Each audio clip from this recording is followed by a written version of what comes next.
सीताराम आप सभी का बहुत बहुत स्वागत है। देख लेते हैं आपके पर्सन की तरफ से अभी करंट फीलिंग्स क्या है, आपके पर्सन आपके लिए क्या सोचते हुए नजर आता है। फर्स्ट ही कार्ड की अगर बात की जाए, आपके पर्सन की तरफ से मैसेज आया हुआ है कॉन्फिडेंस इज योर की टू सक्सेस। ये कार्ड मुझे शो करता है कि अभी कहीं ना कहीं आपके पर्सन की तरफ से कॉन्फिडेंस वाइज आपके पर्सन काफी वीक नजर आते हैं। हो सकता है अभी आप दोनों के बीच में किसी तरीके का कुछ कॉन्फ्लिक्ट हुआ है एंड आपके पर्सन कहीं ना कहीं आपको फेस नहीं कर पा रहे, ऐसे कुछ यहाँ पे एनर्जीज है।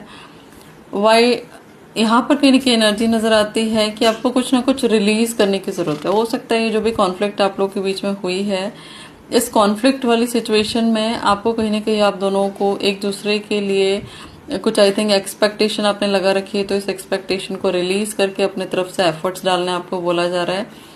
आपको बोला जा रहा है कि प्राइड आपको बीच में नहीं आने देना है, अदरवाइज रिलेशनशिप बिगड़ सकता है।